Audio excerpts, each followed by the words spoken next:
Hi again, this is Eva Shaw. The question 60 asks, what is the relationship between special education evaluation and IEP development? And I chose this question because of the importance of using the data collected through the evaluation to identify all of the students' needs and to develop a plan to address those needs. For example, there may be a student who meets the criteria for speech and language impairment, but also has needs related to handwriting or coordination.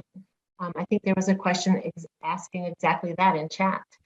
Or a student who meets the criteria for emotional behavioral disability, but may have some unmet academic needs. The requirement to identify all of the students' disability-related needs is often confusing for teams, and this question may assist in clarifying the connection between the evaluation and IEP development. So the answer to this question begins with stating, a special education evaluation or reevaluation serves as the foundation for the IEP developed or reviewed and revised. The question goes on to highlight that the evaluation focuses on the consideration of information and activities that assist the IEP team in determining the student's disability category and the student's educational needs.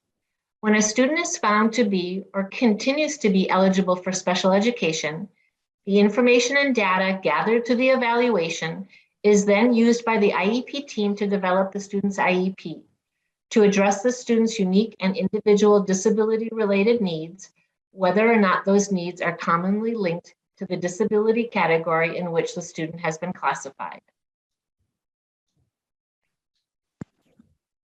Hi, this is Carlin again, and I think I neglected to mention that I am working particularly with Andrea Bertoni on OT, PT, and speech and language and related services, so just wanted to mention that.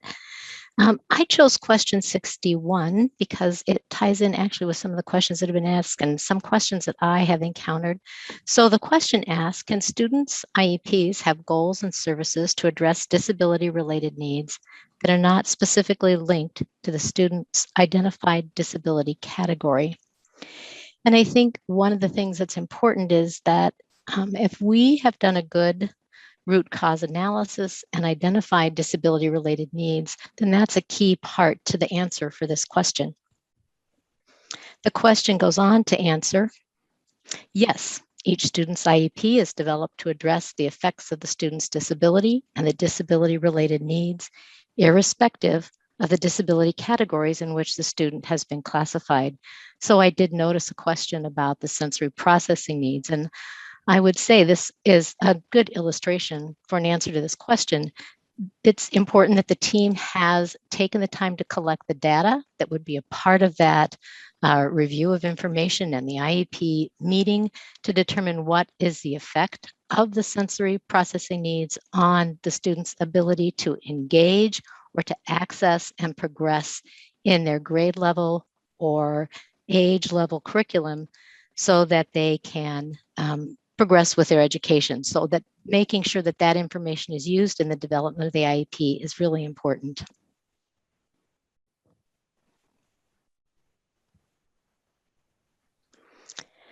This next section we talk about is going to highlight how special education is a part of equitable multi-level systems of support rather than being something that happens when universal instruction is not meeting the needs for a student. All students in our districts are part of your equitable multi-level system of support. Schools with equitable multi-level systems of support consider how their systems serve students through social and emotional supports, behavioral supports, and academic supports.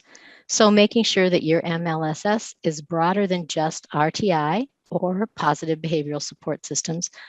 Those are the individual systems that make up that broader multi-level systems of support. Thank you, Carlin. Can you hear me okay? Sure. Good. So this is Melanie Sickinger, and I am the consultant that represents the multi-level systems of support work at DPI. And I also have the great privilege and honor of partnering with the Wisconsin RTI Center as well. And their focus is around training and supports for your equitable multi-level systems of support. So question 62, as you'll notice on the screen, asks, are the special education requirements any different in schools with an integrated, equitable, multi-level system of supports? This question was actually identified as important because understanding this question and the answer provides a great opportunity for us to highlight the significance of strong systems, especially when you think about the strong universal and the strategic use of data that we need to use as part of our evaluation process. It also allows us to clarify the role of special education within an MLSS. So often there are questions from the field, and we're glad you asked them, about requirements to provide interventions prior to referral for special education. So if we consider our question again, are the special education requirements any different for schools with integrated MLSS? And the answer is no. Any person who reasonably believes a student is a child with a disability may refer the student to an LEA for an initial special education evaluation. So you think about, once they're referred, a team is actually going to use that student data to make decisions. And they're going to think about, is there enough evidence to continue with the referral process? Or if they provide supports within the continuum of supports, is that what's needed? So this includes possibly more targeted or intensive supports. If a student qualifies as a student with a disability, that student would then receive intensive supports with a special education teacher within the school's MLSS. So think about how this could happen in academics, but also can happen within the realm of behavior and social and emotional supports, especially given what we've just experienced with the pandemic. The most important piece to remember is the student with a disability is entitled to receive strong universal instruction with their grade level peers.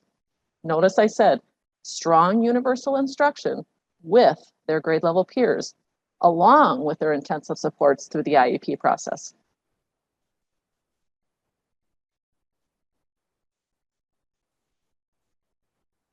And our last section we're going to talk about is just a few questions related to special education reevaluations. Hi, this is Eva Kabinski again, and I really wanted to be the one to address this question also.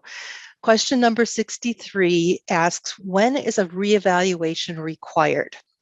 I chose this question about reevaluation because it's one I know would look different in the present day versus my prior practice in the schools.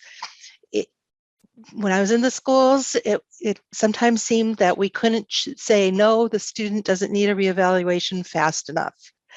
Now, I think I look at reevaluation in a different and more productive way. I think that it's important to get past thinking that a reevaluation is a box to check off rather than an opportunity to check that a student's disability-related needs are recognized and addressed, especially after receiving an IEP and specially designed instruction. And I think that a big part of this is also related to that we need to get back to teachers expecting that students can benefit enough from specially designed instruction to exit out of special education. That placement in special education is not a terminal placement. However, the full answer from the bulletin is that a reevaluation may occur not more than once a year unless the parent and the LEA agree otherwise. And the answer also goes on to highlight that you don't have to do an evaluation when the student's eligibility is ending because they graduated with a regular diploma or they exceeded the age of eligibility. They also, that a student's parent or teacher can request an reevaluation, and it can be also used to determine whether a student continues to have a disability and the educational needs of the student, including whether the student continues to need specially designed instruction. It can also be needed to determine the content of the student's IEP and may guide the IEP team in determining if any additions or modifications to the special education services are needed.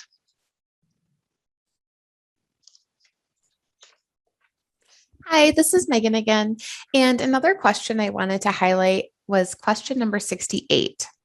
Question number 68 asks, is updated medical information or formal testing results required for a reevaluation? I chose this question because, again, it is another one we frequently receive from stakeholders in the field.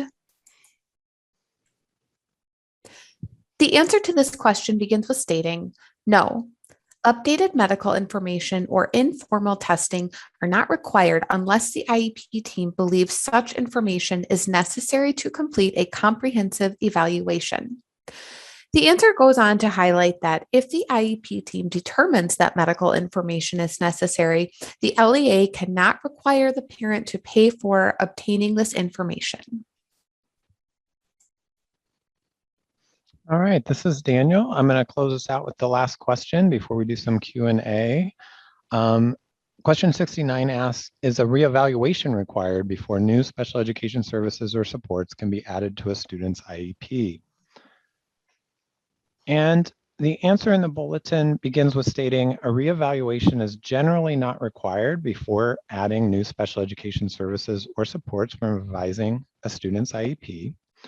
The answer goes on to highlight that, however, if occupational therapy or physical therapy are being considered, then a reevaluation must be conducted. These services may only be added as a related service through the evaluation process. So there is a little caveat in there as it relates to occupational therapy and physical therapy, OTs and PT. A reevaluation may be warranted if the student is not making sufficient progress toward the student's IEP goals. So that's a situation to keep track of when you might be thinking about reevaluation.